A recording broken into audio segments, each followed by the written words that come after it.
What's up, ladies and gentlemen? I'm D.Knight. Let's close the gap. It's game time and I'm ready. Game time and I'm ready. Yeah, it's game time and I'm ready. Game time and I'm ready. Can't stop my hustle. No, you can't stop my shine. I ain't come to make no friends. I just came to get what's mine. Welcome back to the Orioles franchise, everybody, where we currently stand at 20-15 and have had a pretty good start to the season. We are currently second in the AL East, 7 games behind the 26-7 Yankees, but we hold the wild card lead 4 games over the third place Rays. So at least we are in playoff contention. We are doing everything right. We have one of the best offenses in the MLB, which, to tell you the truth, is actually pretty exciting. But we do have to get through May here today in this episode, and I do believe that we're actually going to be showing one of these games, this 4-game set against the 19-14 Minnesota Twins. It's a team that we haven't showed on this series yet, and I think it's going to be pretty exciting. But first, we have to go for a series win against the 11-24 Rangers. We have our ace, Corey Kluber, on the mound going against Colby Allard. And we do end up winning 7-3 as Hanser is no longer injured, Aaron Brooks is no longer injured, and Josh Rogers is no longer injured. But 7-3, Kluber is now 4-1 with a 3.55 ERA. Kyle Bird will actually end up getting the loss. And now we head to Detroit for a 3-game set. We have Means going on the mound with his ERA just below 5, which isn't great. Going against Casey Mize, who actually has a 2.93 ERA.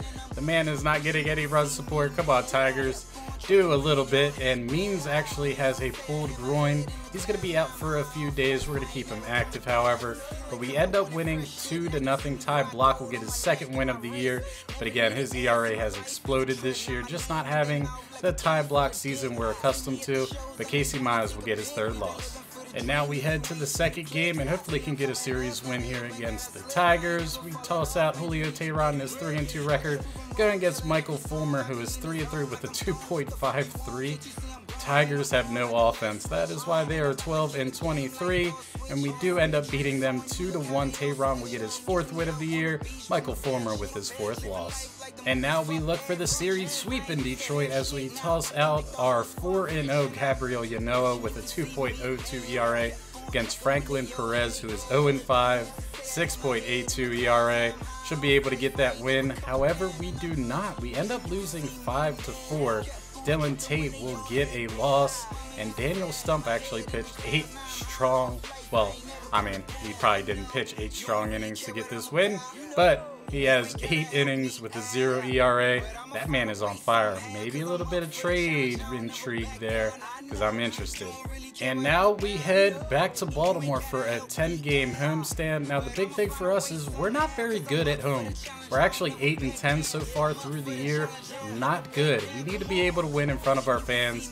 They need to be able to actually buy tickets, watch this awesome 23-16 team go at it.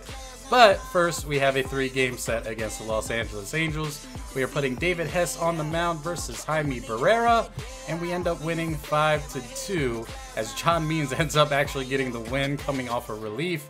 I'm not exactly sure why we're doing that, but I mean, whatever. It is what it is. But he gets his 2nd win and actually lowered his ERA, so we'll do that, no problem. And Jaime Barrera will get his 3rd loss. And now we'll head to the 2nd game of this set, and we are tossing out our ace, Corey Kluber, once again with a 4-1 record against Griffin Canning, who is 1-2. And we end up bombing 9-4. Corey Kluber actually got rocked a little bit. He is now 4-2 on the year. Griffin Canning will grab his 2nd win of the year. And now we head to the rubber game against those Angels as we are actually putting John Means on the mound again, going against Jose Rodriguez. And we end up getting the win 9-4 as Means is maybe starting to turn it around. He's now 3-2 with a 4.1 ERA. If he can get under 4, I would be ecstatic. Jose Rodriguez will actually get his 3rd loss. And now we welcome the 17-23 Blue Jays to town for a 4-game set. We are putting Julio Teheran as they are countering with Tommy's Pannone.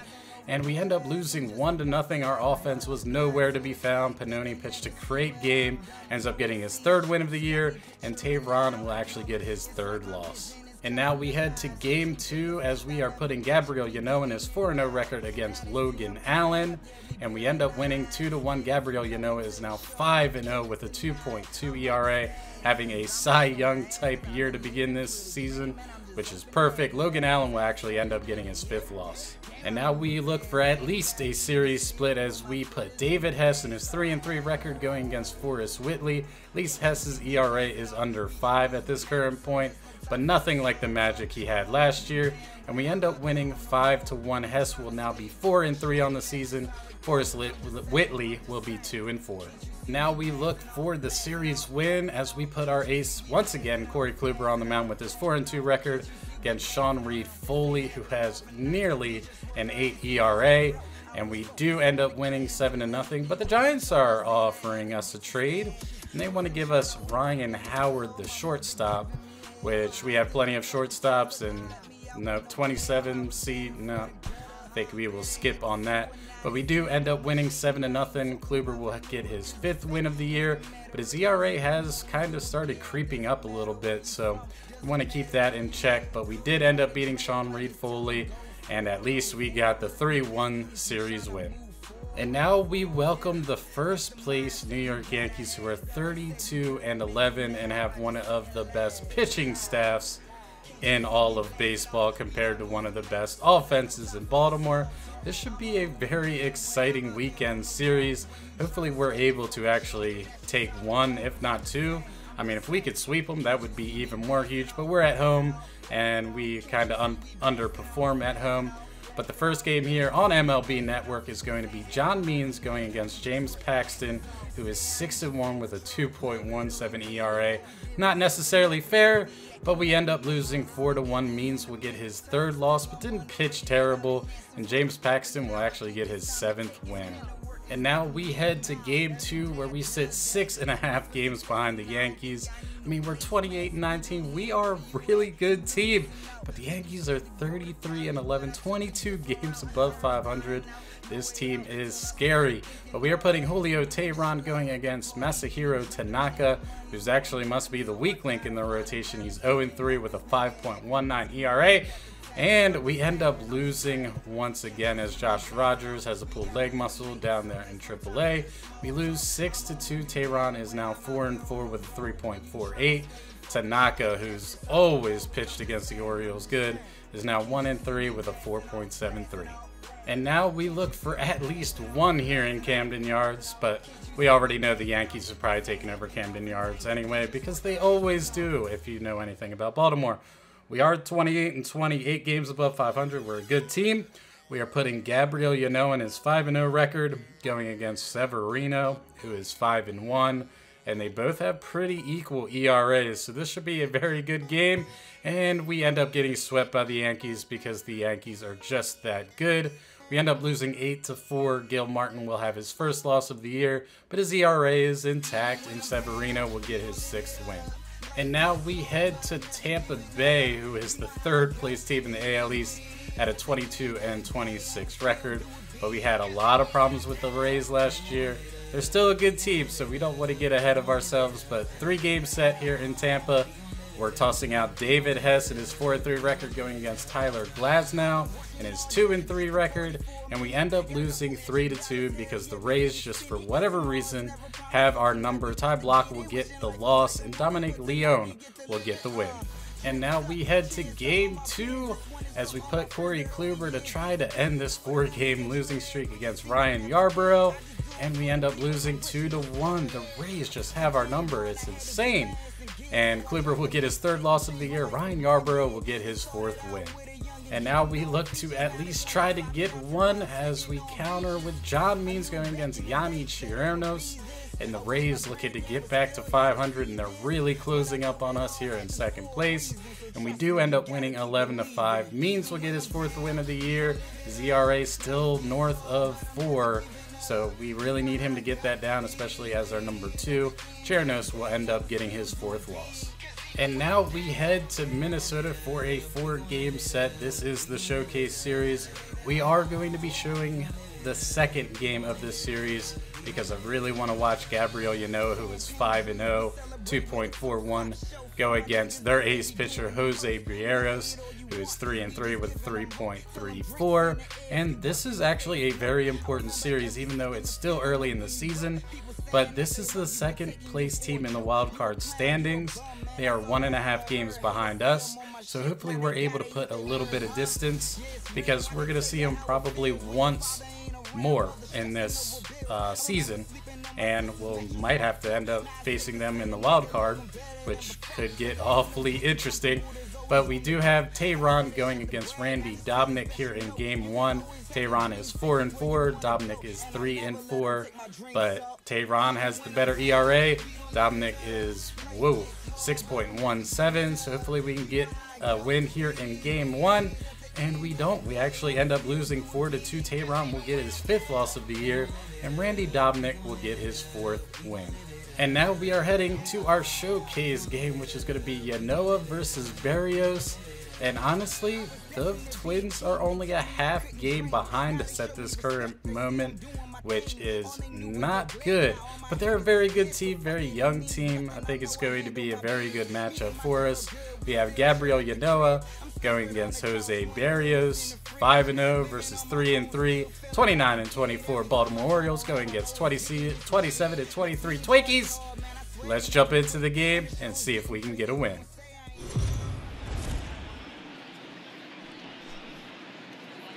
We are under the lights as the show gets you ready for another edition of Major League Baseball. Ought to be a good one here between the Baltimore Orioles and the Minnesota Twins. This should be a fun battle to watch, and it'll take place right after this.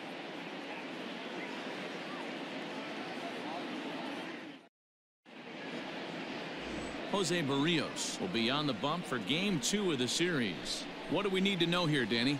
Hey, this guy's had a real solid season up to this point. ERA under 3.5, which is saying something in these high-scoring games we see now in the game of baseball. This guy knows how.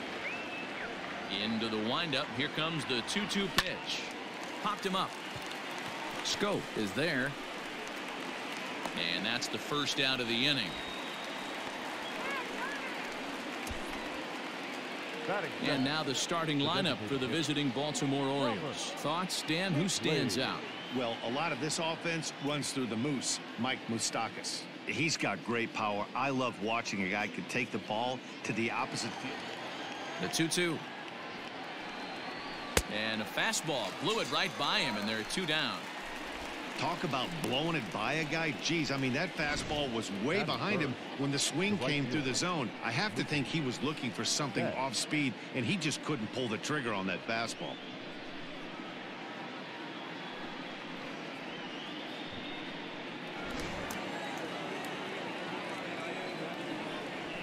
Hit the other way out toward right field.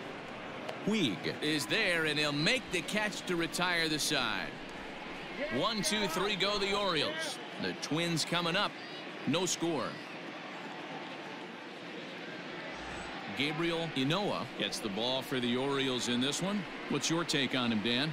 You know, Matt, he wasn't all that bad in his last one. In a day and age where we don't see a lot of complete games, 6 full innings in his last one, and if they can score him a few runs, he has a chance to win this one here today.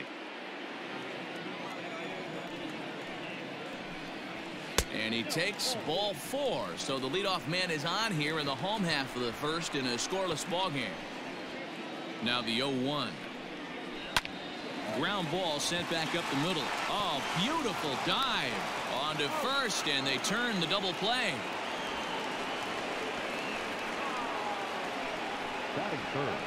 Just like they drew it up. A great dive and stop to get the double play started, and then a perfect flip from his belly.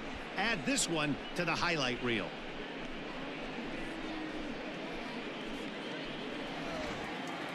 Now the payoff pitch home.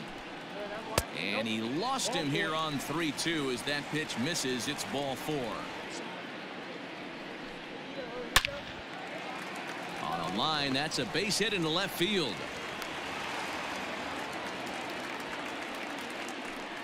Hey, one of the things that makes it so tough to pitch is you consistently have to make good pitches. Even on 2-0, you just can't lay one right down the middle. Yeah, I'm sure he's an offensive player, and your teammates are loving on you for making that pitcher work and battling it out. And that ball gets down out near the wall and should be extra bases. And to score is the runner from first. It's a 2-0 ball game. We didn't have to wait long for the offensive fireworks in this one. 2 runners aboard, and he got a pitch he liked, drove it all the way to the wall to bring in a pair of runs, and they're still in good shape to add on with him at second now. Quality pitch. And that misses, ball 4, so it's first and second now with 2 out. The 1-2. Into center field, line drive base hit. And the run will score from second here as this is now a 3-0 game. No mistake what he was sitting on.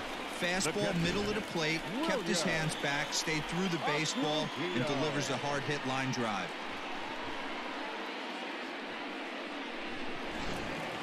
That'll bring in Williams Astudillo. Line to the right side. But a good play by the first baseman to spear this one, and that'll retire the side. So they pick up 3 runs on 3 hits, no errors, and 2 men left on base. We'll go on to the top of inning number 2. It's the Twins 3 and the Orioles nothing. Hitters in the game that would let that pitch go by. And that misses for ball 4, so it's a leadoff walk here to start the second. Popped him up. Astudillo has a play, looks it into his glove, and there's one gone. Hit hard on the ground to first. Zips it to Castro for 1. On to first as they get the double play to get him out of the inning. Nothing doing this time around for the O's. They trail in this one 3-0.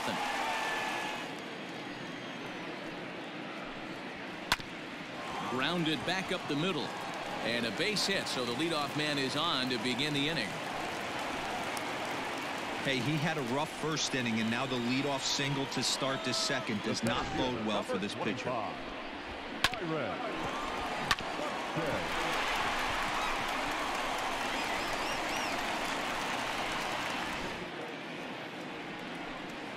And a half swing that time, but it's a full swing in the eyes of the umpire, and that'll be the first out of the inning.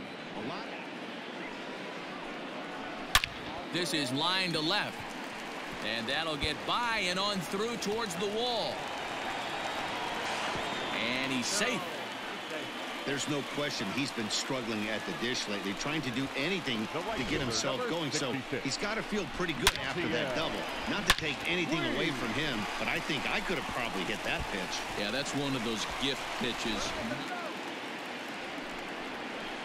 Hit hard on the ground to second. Moustakas has it. Throw to first is in time, but meanwhile the runner is in to score.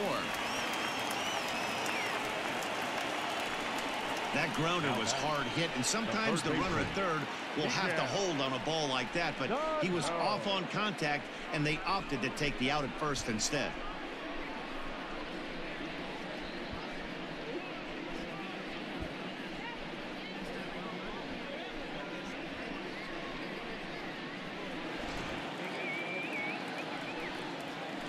Bouncer to the left side.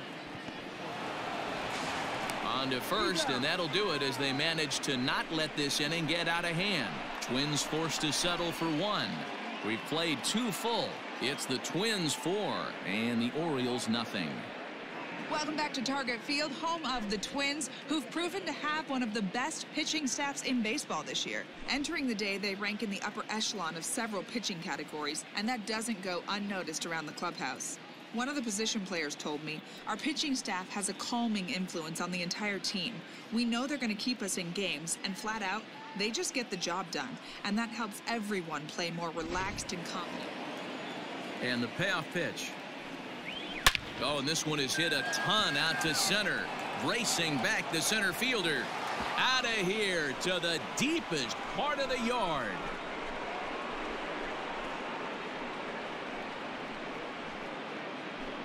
So it's a solo shot to dead center. Home run number 2 for him on the year. As they get on the board, it's 4-1 now.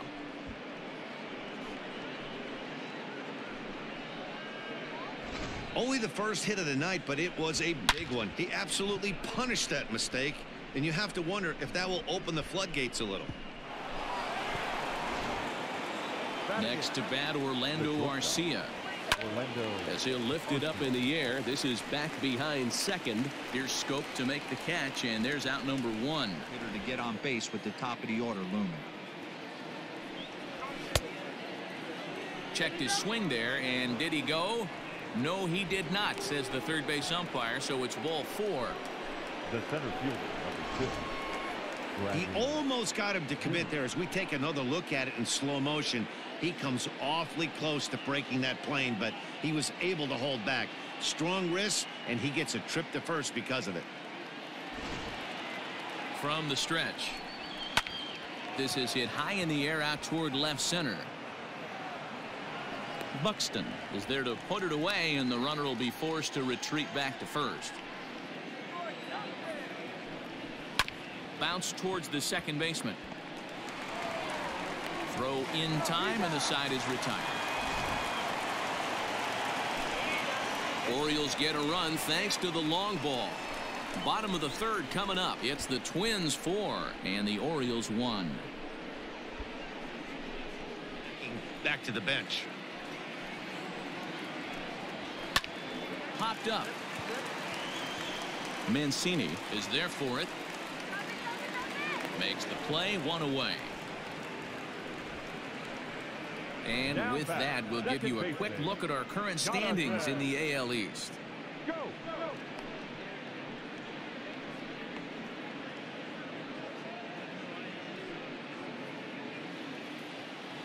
Into his windup. Here comes the 1-0. And a pitch swung on and bounced to Arcia. It's short. And very quickly there, they're 2 gone to start the inning. Frustrating or unacceptable. Line drive to center field. Zimmer will get there, and he puts it away to retire the side. Twins are set down 1-2-3, but they lead it 4-1. First offering on its way. Late swing, but he's still able to get a lot of this one out toward deep right field. And he's going to have room to put this one away, and that's the first out. Now batting. Now the 1-0. Line drive to left. Rosario is going to get there as he backs up to put it away, and there are 2 gone now. Well, he hit that ball pretty well, but the only problem was that he pulled off it just a bit. The location was a little on the outer half, so he would have hit it even better if he would have stayed through the middle of the field with it. At season's end. Hey, this guy has been an absolute solid player his entire big league career, and I expect him to have a ton of suitors come this offseason. Buxton is there, and it's a very quick inning as the side is retired.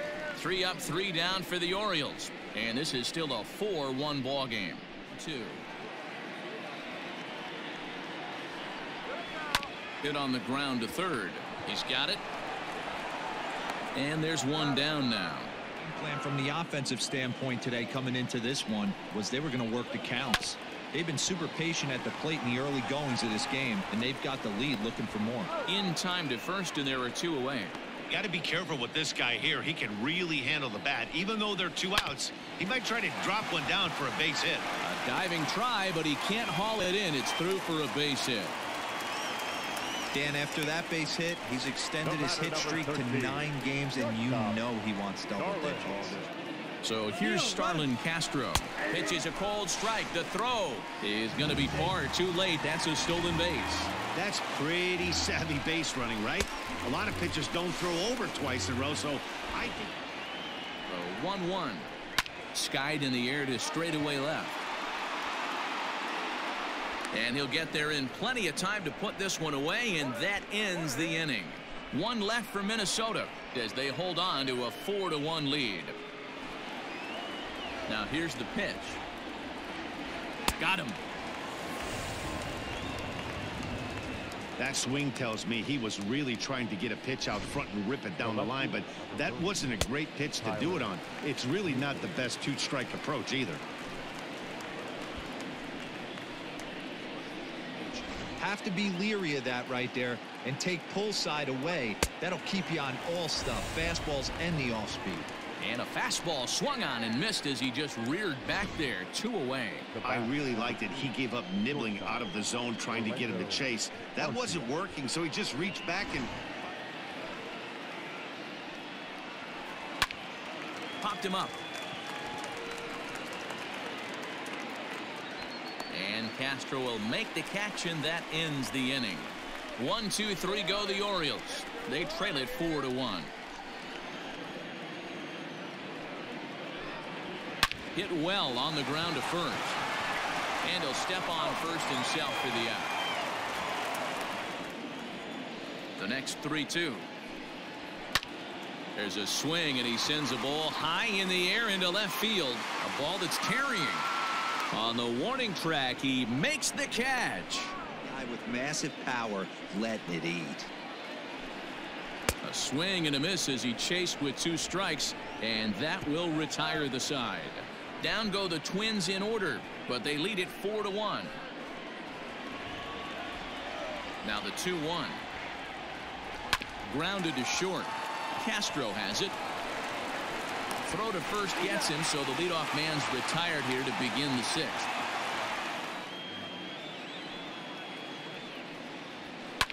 Line towards center field. But sadly for him, this will head straight to the center fielder as he puts it away without much trouble for the second out. 1 hit and no errors for the Orioles so far. And there's a line drive, base hit to left field. And this will kick off the base of the wall. The throw pulls him off the bag. well, the pitcher can't really worry about that one. I mean, it was only their 2nd hit of the game, so he's doing a lot of things right. Let's see if he can leave him out there now.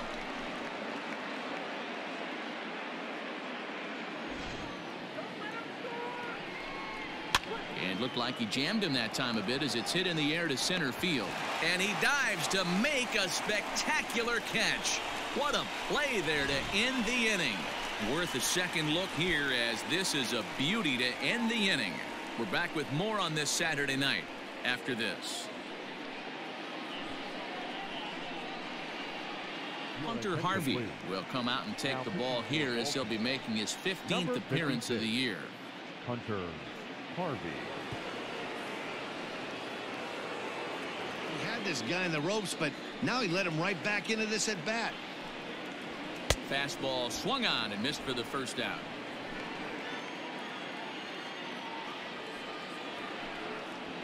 And he strikes him out as well. So make it back-to-back punch-outs here to the first 2 men he faces out of the bullpen.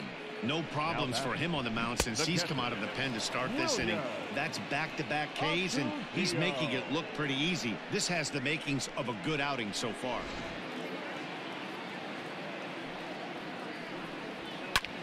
Hard hit ball to second. Oh, and he can't pick it up cleanly. Throw in the dirt, but a good scoop at first saves an error as this side is retired. Nothing across here this half of the inning. We're through 6 full. The Twins are in front 4-1. This is the guy right here. He usually ignites a lot of productive innings. Pitch swung on and hit in the air toward the line and right. Taking it in is Puig, and there's your first out. Now the 1-0. Left center, base hit.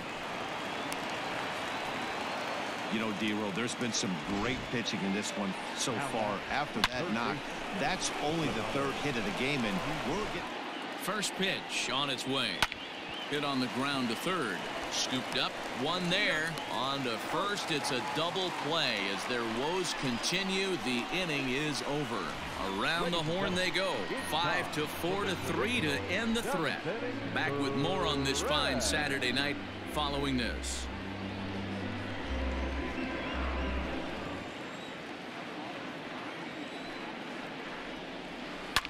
Hit on the ground out to short. Arcia fields it cleanly. And the throw pulls the first baseman off the bag, and he's safe at first. Man, there's just no excuse for a middle infielder to make a play like that, especially your shortstop. Looked like a routine play, but for some reason, he just pulled the first baseman off the bag. It happens, but you never want to give a team extra outs. But hey, that's the life of an umpire. Swing and a liner, and he drops it. And the throw will go to second as they get the force out. Oh, and this ball is absolutely blasted. High and deep. Gone all the way into the upper deck.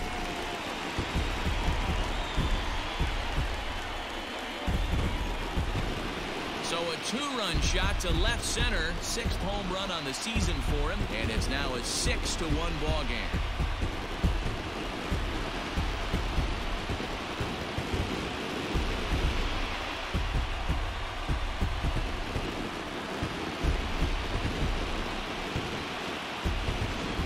Sure, he was too focused on the man at first, worried about the steal, and just made a mistake with that pitch. It's all well and good to control the running game, but you have to make sure it doesn't distract from your main job, getting the guy at the plate with the bat in his hands.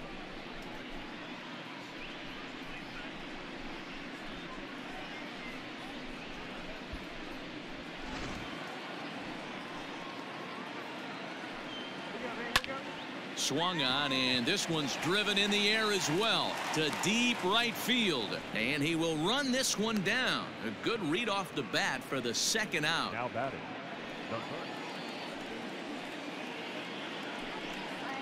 On the 8th pitch of the at-bat is the one that finally does it as he wears him down, and the inning is over. A 2-run score for the Twins, both coming on this 2-run home run. 7 complete here tonight. It's the Twins 6 and the Orioles 1. The 2-2. Drilled to the right side. A diving effort here as he gets a glove on it. And he'll make it to first easily on what will almost certainly be ruled an infield single. Stepping in now, Orlando Arcia, and he's first pitch swinging here as he lines this one into left field for a base hit. Hey, there's a base hit right there. Now they have a couple of runners on with less than 2 outs, but they're down by so much in this game that hopefully maybe they can get something started here in this inning. Yeah, 100%, Dan. I played the game a long time. I've never seen a big league hitter. And he takes ball 4, so a good job out of the 9-hole in getting on base as we go back to the top of the order. Well, when you've been out there as long as he has, you have to expect to lose a little precision in your location. He's up over 90 pitches now, so he might be starting to tire a little bit. Something to keep an eye on. Here's the Minnesota skipper making his way out to the mound, and a change is forthcoming as that's going to do it for his starter here this evening. So he'll depart after working 7+, and he stands to be the winning pitcher in this one. Trevor May is summoned in the toughest situation a reliever can face. Bases loaded, nobody out. Trevor May.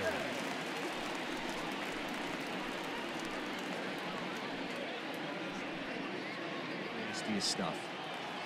From the stretch. And a check swing here, but the bat clearly breaks the plane as he's set down for the first out. High and deep to right center. Center fielder on the run.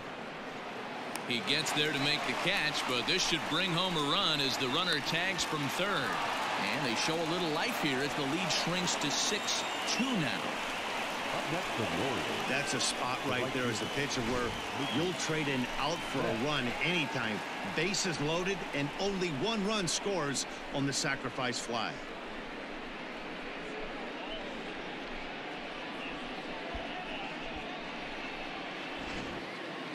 Now the 3-0 offering.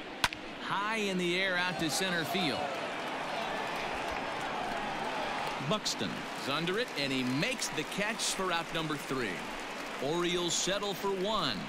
Home half of the 8th straight ahead. Twins lead it 6-2. Miguel Castro is on to pitch out of the bullpen in the bottom half of the 8th. Number 52, Miguel Castro.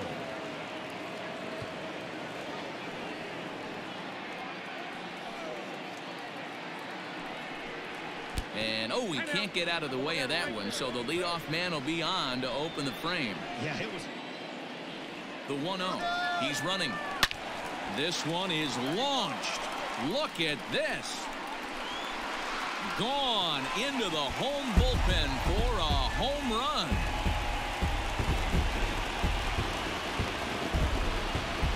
So it's a two-run homer for Jonathan Schoop. Home run number 5 on the year, as it's now a 6-run ball game.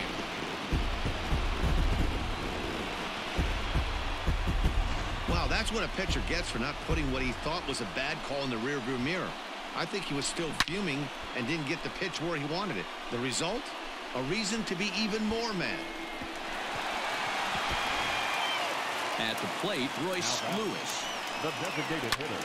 Swing and a ball lifted in the air toward the line and right. And that'll get down for a base hit. Well, you see that happen quite a bit at the big league level, D-Roll. Breaking ball up and away, hit for a bullet for a base hit. Yeah, Dan, you try and look for it to pop out above the pitcher's hand. That usually signifies. Now a check swing, and he went around, says the home plate umpire. Tough ruling, but it's out number 1. Here now the 2-2. There's a swing and a drive hit well out to right field. Back goes Betts, and just short of a home run, this ball's off the wall. They'll add on to their total as the run scores all the way from first. Now a 9-2 ball game. So much of this game is situational hitting, guys. Nice job there. Yeah, you've got to find a way to pick your teammates up when you're given the chance, and he doesn't try to do too much right here. He just takes what's there. Safely on second, and his buddy is high-fiving teammates in the dugout. Sean Gilmartin comes on to pitch now, hoping for better results than the other arms that they've run out there in this one.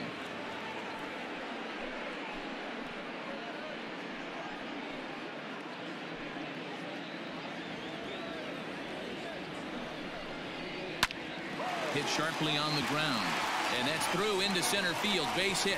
Oh, and the throw back in is a wild one, and they won't risk it at third, so they're at the corners now with only 1 away. There's a hard hit ground ball. Pitcher not able to get a glove on it. Hard single up the middle. Yeah, watch your lips right there, Dan. Sent it back right where. And did he hold up in time? A look down, and no, he went around. It's strike 3. And he strikes him out here, so he's able to stop the bleeding a bit as this side is retired. But they strike for 3 in the inning. 2 on this 2-run home run. Last chance coming up for the Orioles, and it's now a 9-2 ball game.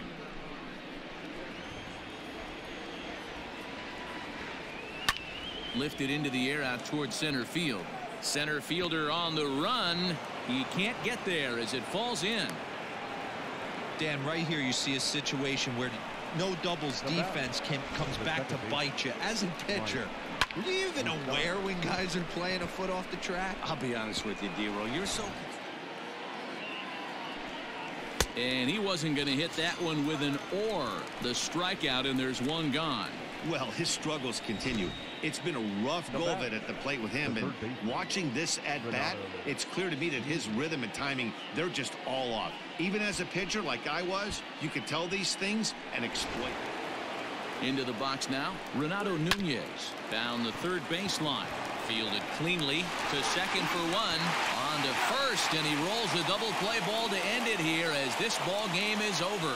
Hey, listen, you don't always want your closer to have to go 2 innings on a regular basis, but in this game, it was necessary for this one, and he had just enough to get the job done. A 9-2 finish at the end of this contest. Minnesota hosted a 3-run first to propel them to the win. Jose Barrios with his 4th win this season. Gabriel Inoa takes the loss, only his 1st of the year. Trevor May works 2 full innings in relief to record the save, his 1st of the year. So that's a wrap here tonight. For Mark DeRosa, Dan Plesac, and Heidi Watney, this is Matt Vasgersian. You've been watching MLB The Show. For more, find us on Twitter at MLB The Show. And we end up losing 2 straight to the Twins as they just bombed us today, 9-2. Bierros looked great. 7 innings, 2 earned runs, 3 strikeouts, 3 walks. Ynoa just didn't seem to have it today as he went 5 innings, 4 earned runs. Now granted, he settled down in the 3rd inning and gave us some good innings, but then our bullpen came in and all heck broke loose. We had no answer for this team whatsoever. Tyler Naquin was our top player, 2 for 3, home run, RBI, 2 runs scored. Hinckley was 1 for 3 with a double and an RBI. Player of the game was Starlin Castro, who was 2 for 5, home run, double, and 2 RBIs. And then Scope also added a 2-run home run as well and went 1 for 3. And then CJ Crone, 2 for 4, double RBI. We just didn't have things clicking this game. Our offense didn't look sharp. Our pitching not looking good. And I mean, that's what happens, and you lose to a good team like the Twins. So another loss, and we have actually are only 3-7 in our last 10. We are definitely starting to slip, and we also lost the top wildcard spot to the Twins, but we can still salvage at least a series split if we can win the next game, which is David Hess going against Devin Smeltzer. Are we able to do it? Can David Hess continue his trend upwards? And we do not. We end up losing, and Aaron Brooks is actually out for 1 to 2 weeks. We're actually going to put him on the 15-day IL, get a couple people moved around. Paul Fry will actually end up getting his first loss and actually giving up his first earned run as well. Johnny Perez will get the win. And now we head to the 4th game of the series. Hopefully we can stay away from the sweep, as we are putting Corey Kluber on the mound going against Lewis Thorpe. And we do end up winning that game, so we at least got 1 out of that 4-game set from the Twins, but they have put a little bit of distance on us for the top wildcard spot. Kluber will end up getting his 6th win, and Lewis Thorpe will get his 4th loss. But now we end up heading home for a little bit of a 5-game homestand. And we have the 23-31 Boston Red Sox coming to town for a 3-game set. They are not looking good this year, but hopefully we could get this winning streak back online, because May has not necessarily been good to us. John Means, 4-3 with a 4.4, going against David Price in his 3-6 record, and we end up winning 3-1. Means will get his 5th win of the year, and his ERA is almost under 4. He hasn't really had a great season other than his Cy Young bid that he had a couple years ago, but he's, I mean, consistent. He's just not an ace pitcher. David Price will get his 7th loss. And now we head to game 2. We got Tayron going against Chris Sale. Tayron is just 4-5 on the year, but has a pretty good ERA. Chris Sale is 5-4 with a much higher ERA. And we end up winning 2-0. Tayron will now get to 500 and a 3.35 ERA. And Chris Sale is now down to 500 with a 5.05. Now we are looking for a series sweep here against the Red Sox. We put Gabriel Yanoa, who is 5-1, 2.74, going against Eduardo Rodriguez. And Yanoa got blown up a little bit by the Twinkies. Hopefully he can have a bounce back game here. And we end up winning 9-4. Dylan Tate will actually get the win. Matt Barnes will get the loss. And now we welcome the St. Louis Cardinals, who are 26-31 on the year, for a little 2-game set here at Camden. David Hess will go against TJ Riviera, and we end up losing 5-4. David Hess will get his 4th loss of the year. His ERA has been right around that 4. John Gant will actually end up getting the win in relief with a 2.08 ERA. And now we look for a split here as we put Corey Kluber once again on the mound, going against a very good Jack Flaherty, who is 3-2 and a 2.98. And we end up losing 6-4. Brennan Hanafy is back and no longer injured. Tanner Scott will get his 4th loss of the year. I wonder if that's his 4th blown save on the year. And Alex Reyes will end up getting the win. And now we head to Cleveland for a 3-game stand, but we're only going to see the first 2 here in May. They are 39-21 and one of the top teams in the majors. We are putting John Means on the mound, going against Carlos Carrasco and his 2.43 ERA.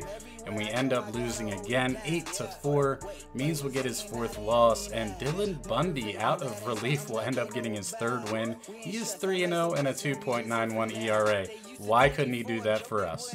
And now we head to the 2nd game of this series, and we put Tayron going against Mike Clevenger, who is not having really the greatest year put all together. And let's see, we do end up getting a win 2-0. Finally ended a little bit of a skid there. And Austin Hayes has forearm tightness. He's going to be out for a few days. That is no big deal. But we end up winning 2-0. Julio Teheran, 6-5, 3.02 ERA. Tyler Olson will actually get the loss here. Not a terrible, terrible month for us, but also not a great month for us either, as we stand at 34-29 and are currently in second place in the AL East because nobody can catch the 44-17 Yankees. We are 11 games behind in the AL East because of how good they are, but we do sit atop of the American League wildcard, which is exactly what we need, but we don't have a lot of wiggle room against the Twins and the Angels, and not a ton against the Rays either, as they are starting to win. But let's take a look at the stats so far this season. And for the lineup here, Bradley Zimmer starting to get a little bit better. He's hitting .238, 4 home runs, 21 RBIs. Not necessarily an ideal leadoff hitter right now with those numbers, however. Robert Hinckley, .296, 17 home runs, 41 RBIs. This guy is good. We might want to lock him up sooner than later. Mookie Betts, who's going through a little bit of a cold streak, but still hitting .279, 12 home runs, 37 RBIs. Mookie is the man. Trey Mancini hitting .340, 15 home runs, 45 RBIs. Looks like his average is going to be towards the top again this year for that hitting, or the hitting title. Moose, .233, 9 home runs, 32 RBIs. Not looking as strong as he did last year, so a little disappointing there. Reno, .239, 9 home runs, 32 RBIs. He's definitely, his average has really dropped this last month. We need him to pick it up. He's supposed to be our third baseman going forward. Tyler Naquin, .301, 2 home runs, 19 RBIs. Not having as much of a power surge this year, but definitely hitting for average, and I'm okay with that. Orlando Arcia, .305, 9 home runs, 19 RBIs, as he continues his trot to a career year batting, which is perfect. And it's a contract year for him, so we might have to pony up and pay him.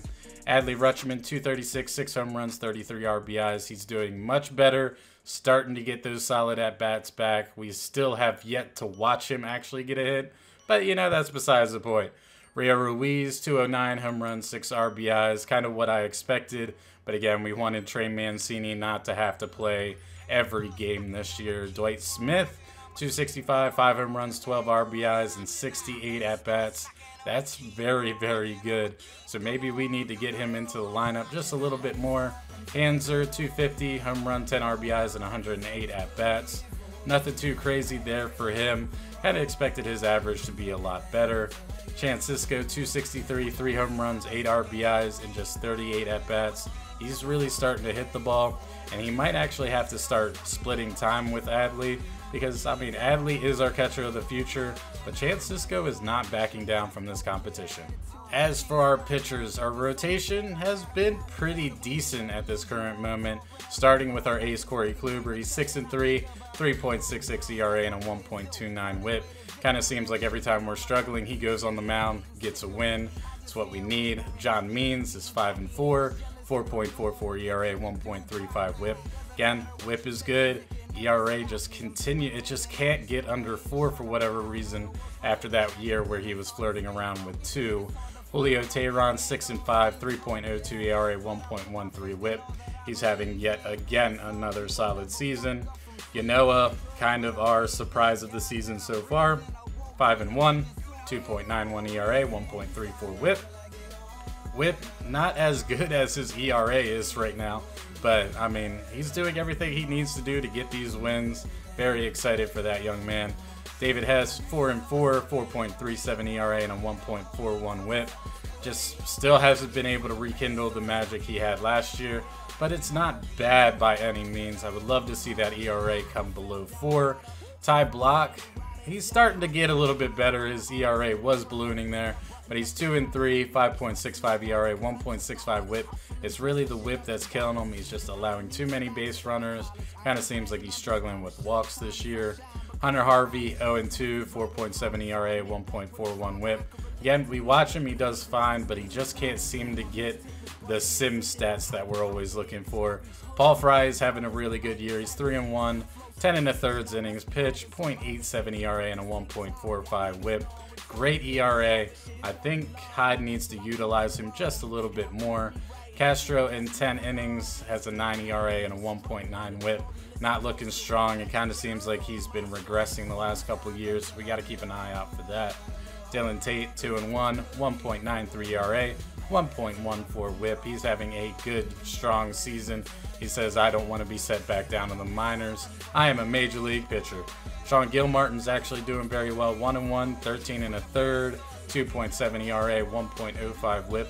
All those numbers are great, but he's not really a strikeout pitcher, but he has 11 strikeouts in 13 1/3. That's actually very surprising. He's actually impressing me more than anyone else in my bullpen. Aradis Vizcaíno is getting batted around in 13 2/3, 6.59 ERA, 1.9 whip. Not going to get it done for another contract extension. And then Tanner Scott is 0-4, 8.62 ERA, 2.11 whip. That's not going to get it done in the closer role. I mean, we kind of gave up on Givens pretty quick, but he's only blown 1 save this month, 12 out of 15. But again, he's just kind of a placeholder right now because I believe Labine is doing great down in AAA, and even Steven Castro is doing great in Class A. So now it is time for the minor league report. So the Tides are 25-26, and in second place they are 4 games behind the Charlotte Knights, but they're actually playing much better ball. They really kind of were not good their first month, but they're starting to win. They're almost back at 500, so that is huge for us. And as for AA, the Bay Sox are actually falling down a little bit. They're at 26-25 and 2.5 games behind the Eastern League Western Division frontrunners, the Akron Rubber Ducks. But, I mean, that's actually a very good division over there. I mean, 4 teams above 500, and I mean, the Curve are only 5 games below 500. So the Bay Sox definitely have a lot of competition, and as you see in their last 10, they're 2-8. They got to be able to shape that up, get into the playoffs, and make a good run. And as for the stats, as we start here with the Tides, Chris Cheek is going to be a major leaguer next year. He's hitting .340, 9 home runs, 30 RBIs. He is tearing it up. He is now an 81 overall. That's going to be our best center fielder. He might end up getting called up in the middle of this year. Haven't quite figured that out yet, but I mean, putting him in the lineup is probably going to be worth it. We're probably going to need him if we're going to make a good playoff run. Caden Grenier is having another good year. Might end up being our second baseman next year. 293, 3 home runs, 17 RBIs. But again, he's only a 69 overall. Wish that was a little bit higher. Yusniel Diaz is struggling a little bit here. 225, 5 home runs, 22 RBIs. But, I mean, he's been hitting the ball every year, and I always kind of hold him back a little bit. So, but I expect his average to get back up to the 270s here shortly. RD Navarro, 240, 6 home runs, 24 RBIs. He hasn't necessarily impressed me at all this series, but maybe he's going to finally find his niche.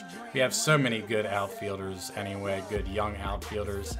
Stevie Wilk, 245, 2 home runs, 22 RBIs. Expected him to kind of tear up AAA just a little bit better. Not getting it done, though. Ryan Mountcastle, 247, 5 home runs, 21 RBIs. He's on a cold streak. Need this guy to really consistently hit the ball, but I do believe that he is better than Rio Ruiz, so we might give him that shot up in the majors next year. Cedric Mullins, just a huge struggle bus, 184, 3 RBIs. Man, like, you were tearing it up last year in the majors, and you just have not been able to get back to form.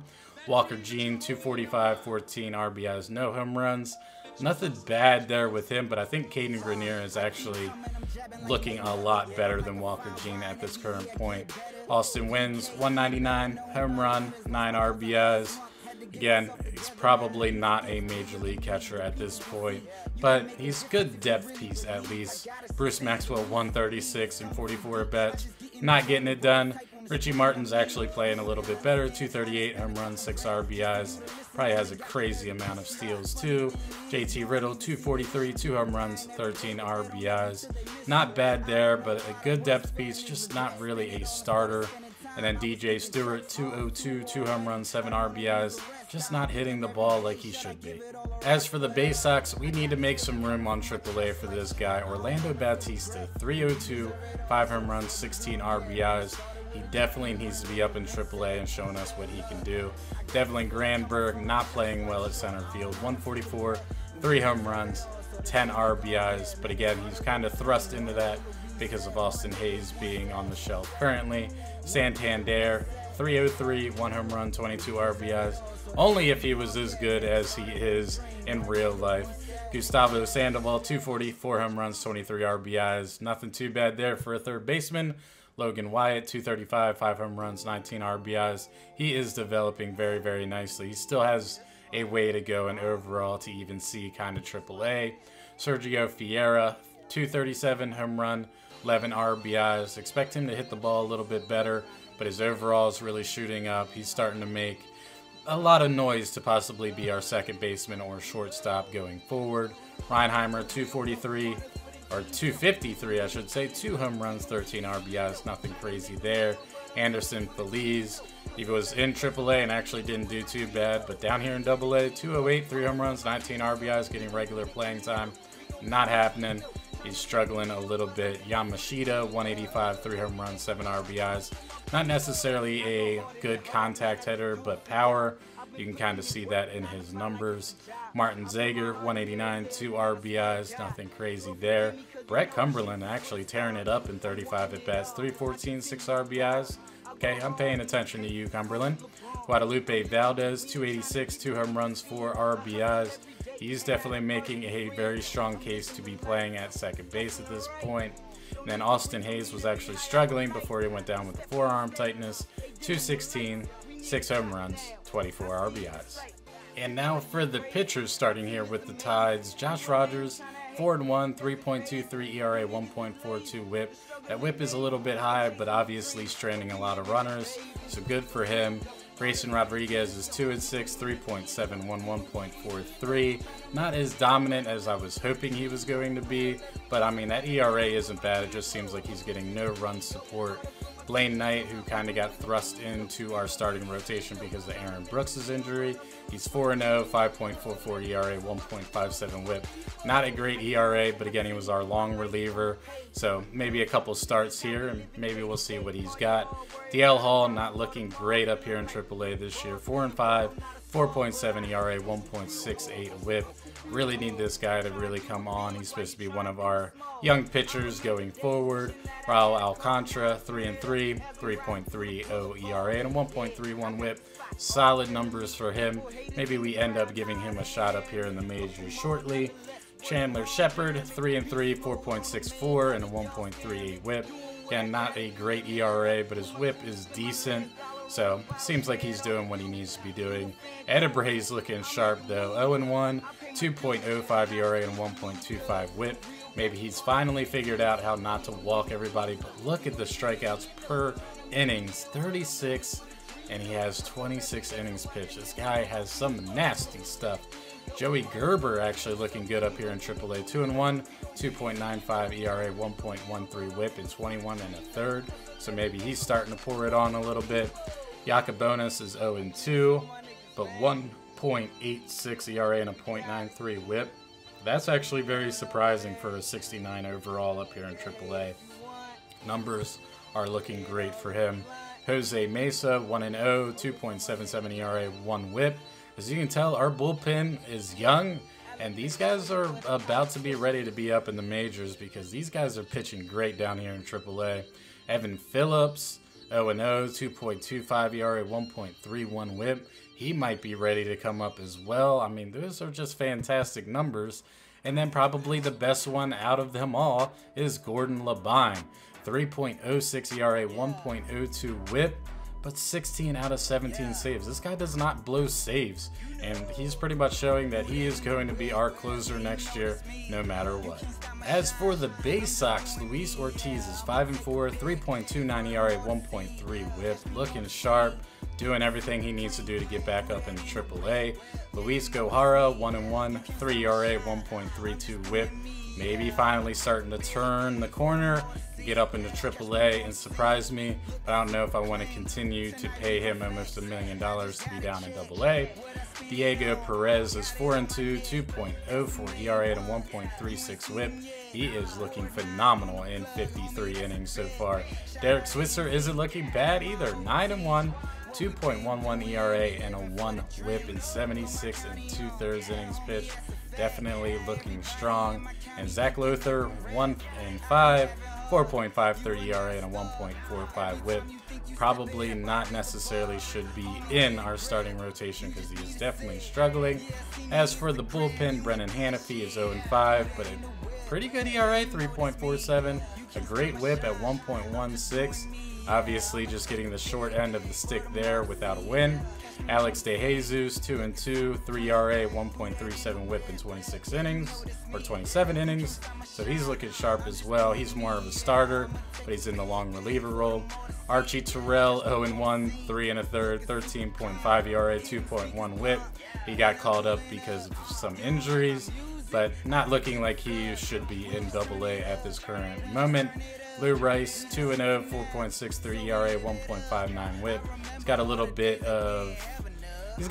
of room to improve for sure. That ERA is just not looking good.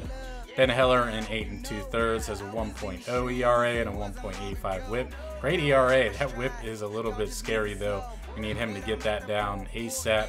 Pedro Araujo in 9 innings pitched has a 4 ERA and a 1.89 WHIP, so nothing crazy there.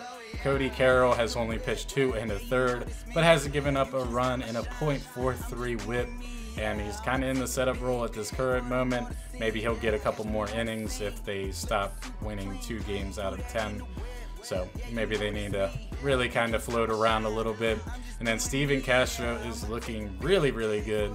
He's 1-0, 1.42 ERA, 1.05 WHIP, and 13 out of 14 saves. So he's definitely making a case that he should be up in the majors soon, but we'll probably see him in AAA next year. So a little bit of a disappointing month for us there in May, as we could only really get a 500 record. We were 14-14. We're 11 games behind the Yankees, which is just nuts. But at least we're leading the wild card, so we're battling. We need a lot of things to go right our way going into June. But June, we do have the draft, so we're going to be able to see a couple of the new Orioles that we end up drafting. And we have a relatively difficult schedule because we see the Yankees we have to face 6 times. Hopefully we're able to get a win, but I also see Tampa Bay in there, which is a team that we just can't seem to beat. But nobody really knew on this one. Maybe we look at the Rangers, but I'm thinking we actually are going to go against the Yankees and actually watch one of those games, because I think that's probably really our rivals at this point. We have to be able to win and kind of beat them so we can get back into this AL East race. And hopefully we are able to do that. But if you guys have any other suggestions, just leave them in the comments below. We'll discuss it and maybe we'll showcase your game. But thanks so much for watching, and as always, stay frosty, and I'll see you in the next episode. D.Knight out. They thought it was a game till I came back with that win overtime. I've been working, now I'm back at it again. Now we ain't finished what you thought that was the end, man. We been putting in work. You can clap your boy back in.